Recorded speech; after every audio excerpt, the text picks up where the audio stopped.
key concepts in regen medicine.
Better pain relief, better function improvement, and longer lasting results as well. So prolotherapy can be seen as a concept and treatment. As a concept, it's about strengthening ligaments and soft tissue structures to optimize a joint.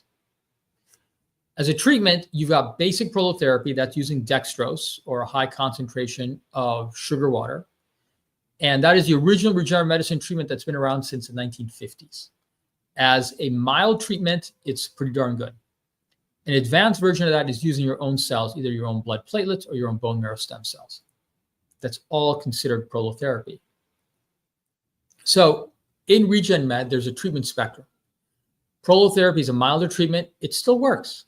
Generally takes more treatments though. Monthly treatments 3 to 6 times in your average patient to get a good result.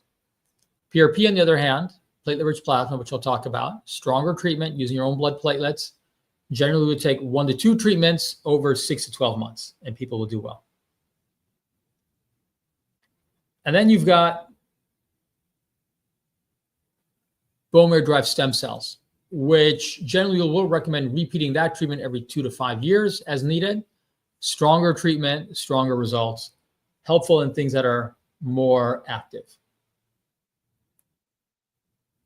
So let's talk about some case studies. This is a lower back case study, 71-year-old man, chronic lower back issues, chronic lower back pain.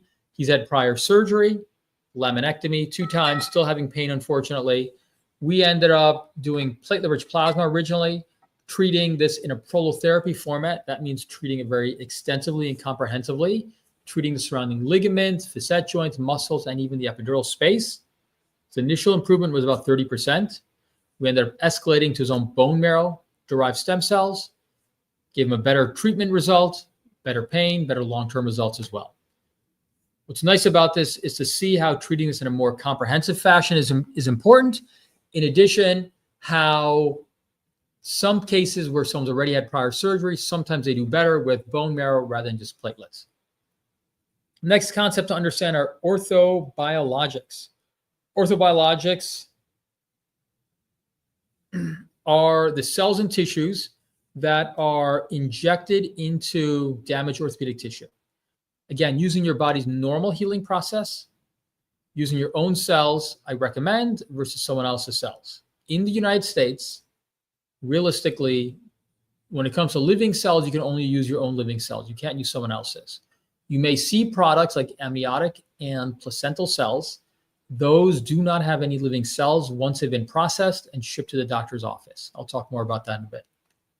So platelets, the first line orthobiologic. After an injury, platelets are essential for starting that healing process. Again, utilizing inflammation up front by stimulating your own local stem cells.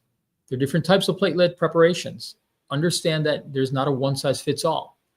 In general, if you're getting platelet-rich plasma, you should be getting the platelet version that you see on the left of this picture here, which is amber colored, rather than the picture on the right, which is more red colored, which has more red blood cells and is more inflammatory.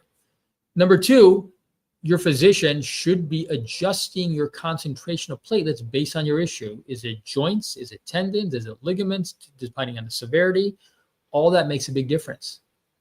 The last thing is there's a version of platelet-rich plasma called platelet lysate, where we crack open the platelets, take the growth factors, and just inject that. Very helpful, less inflammatory, better for nerves and ligaments. In all these cases, understand that there's a lot of subtlety and subjectivity here. And it really depends on what is your condition, your level of your condition, what areas need to be treated. But your physician should have that kind of experience and expertise to tailor your treatment based on what are your actual problems. Next case study of a 45-year-old man, cyclist, knee tendonitis, referred to me by his sports medicine doctor for patellar tendonitis. Picture on the right is an ultrasound image of the patellar tendon. The white structure is the patella, the kneecap. The tendon is attached to that. You'll see some small little bone spurs there. That's where he's got his problem. So knee tendonitis, we did platelet-rich plasma 2 times over 6 months for him. Picture on the right is a needle injecting into the patellar tendon. I always recommend image guidance for these procedures. He's done great. He was able to get back to his full capacity. 3 years later, he had an issue with his other leg, a hamstring tendonitis that wasn't getting better. Again, treated with him platelets, PRP, and he's again pain resolved and he's back to activity. This is a nice example of where we've treated somebody multiple times and they've done well. In addition, nice example of where platelets are a nice first-line option, especially for tendon-related issues.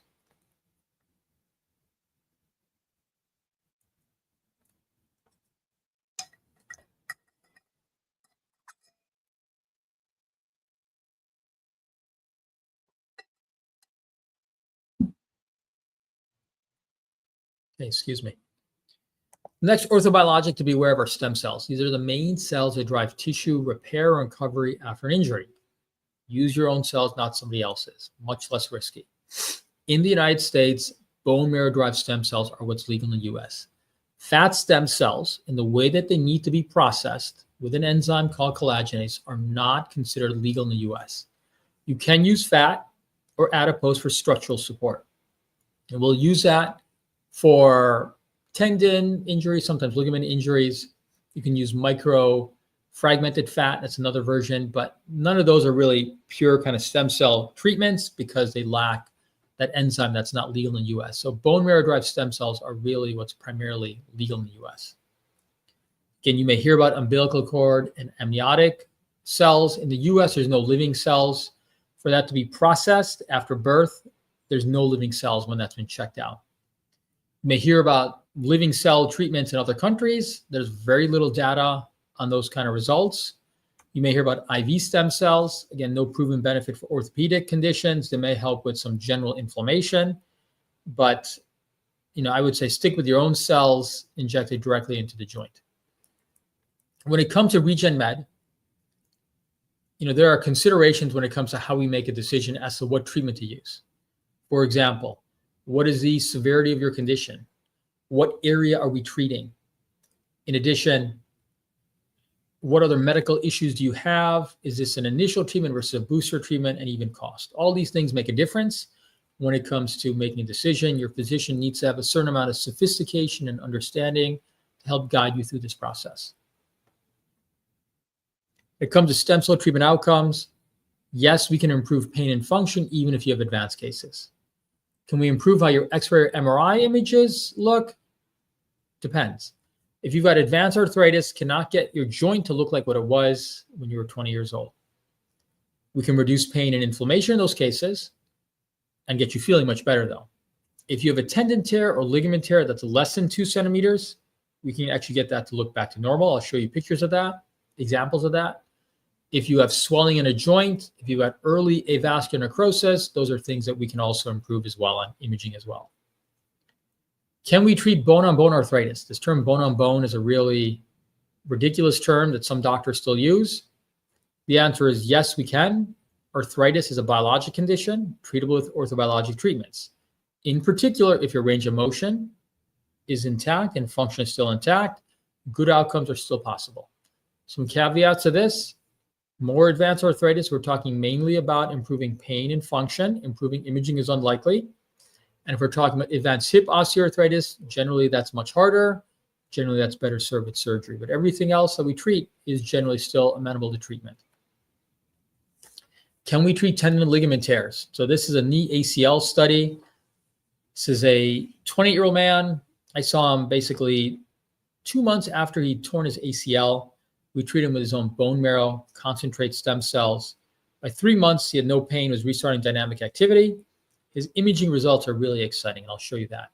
So this is an X-ray image on the screen here of injecting into the ACL. You see a long needle-like structure. That is a needle. And you'll see in the middle a structure that's lit up. That's the ACL. You can really only do this with X-ray guidance to be precise. And this is what his MRI looked with. His pre-treatment MRI after his injury is on the left. Not sure if you can see my cursor, but in the middle, you have an ACL that's torn, hazy, and very vague looking. It's been described as either a full thickness tear or complex partial tear.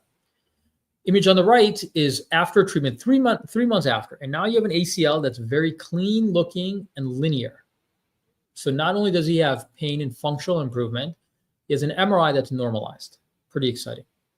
And that's what we're looking for. And so we have these kind of cases with ACL tears for sure.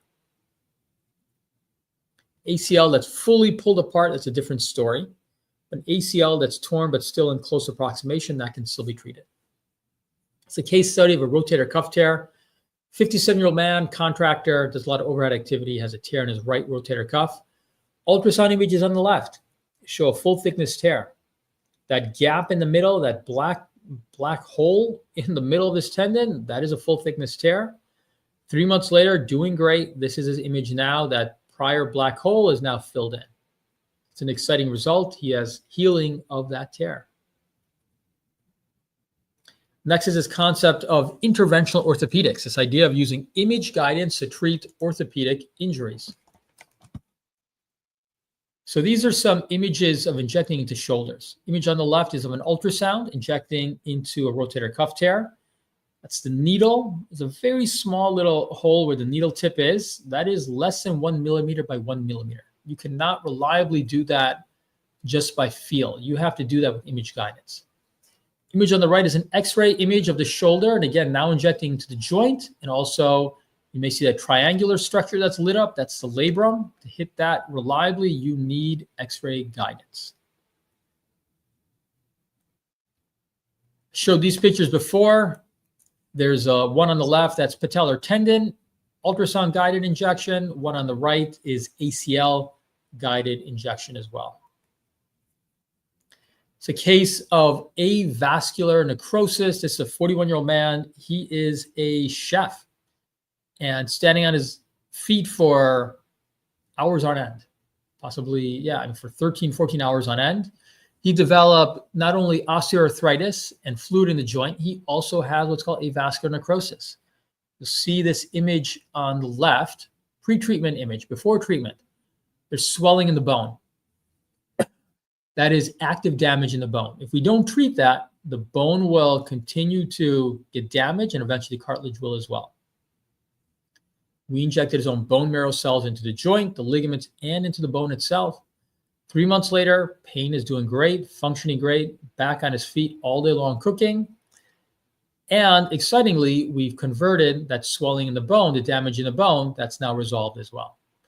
Exciting because now we've dynamically helped to prevent this from progressing as well. Regenerative medicine treatments offer safe and effective solutions for your pain.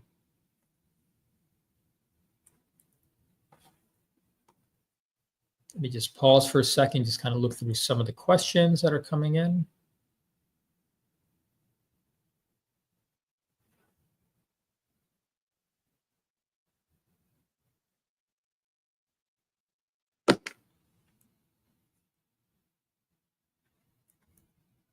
Okay, so is this too good to be true?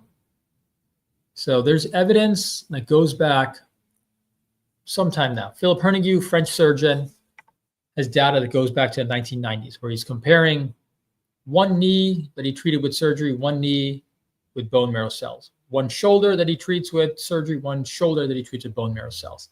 And he has good data showing very similar results, but with better function in the bone marrow treated group.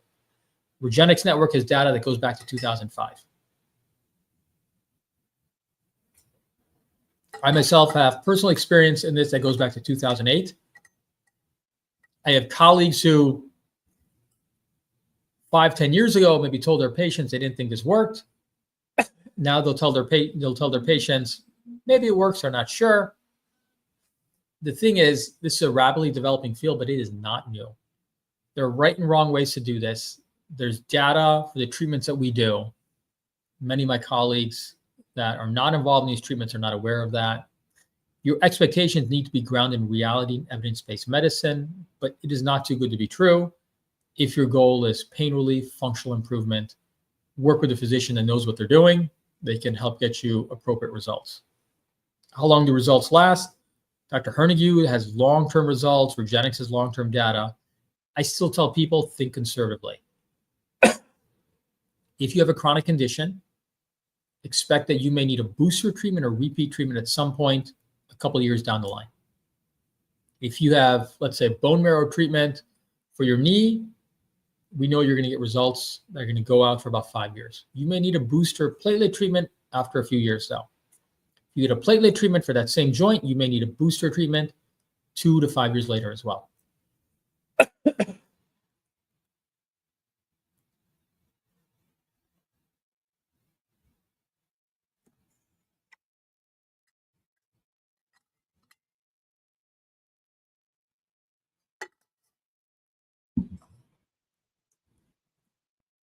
Best ways to maintain your results long-term: improve your biomechanics, use the appropriate joint supplements, repeat treatment.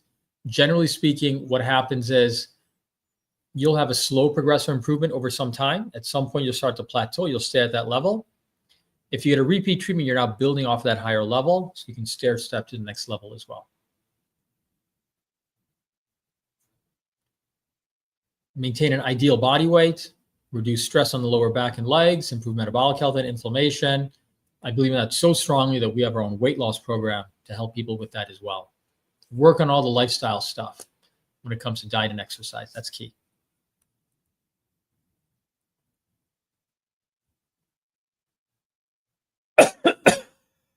As I mentioned before, what does it take for your physician to be a regenerative medicine expert? It's a lot of different things. The key is they need to be all of these things to be your doctor. They really should be. They should be an expert in this properly. A little bit about how we do things here at Chicago Arthritis. We're focused on non-surgical treatments for your arthritis, tendonitis, injuries, and back pain, evaluating for inflammation, instability, asymmetry, neuromuscular issues, trying to correct with low-risk lifestyle interventions as possible. If not working, then escalating. And if appropriate, a regenerative medicine treatment, utilizing the best quality products from your own body, a plan that is specifically tailored to your condition and needs, and injecting those cells to get to the right spot under the highest level image guidance possible. If interested in evaluation, contact us at chicagoarthritis.com. Email, hit us up on social media. We are available in any of those ways.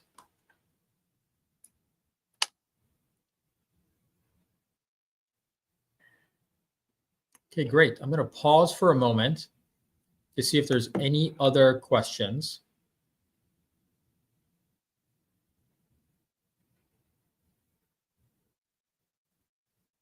Okay, great. Looks like there's no other questions at this time. If interested, you'll get a replay of this. You can either watch that or share with friends, family, or colleagues who may be interested. If you are interested in being evaluated, contact us at your convenience. If you have any questions for us, contact us as well via any of our social media channels, website, or give us a call. Great. Thank you, everyone, for your time. Appreciate your patience when we were beginning this the webinar today as well. And until we connect again, I hope everyone stays healthy, stay safe, and live well. Bye-bye.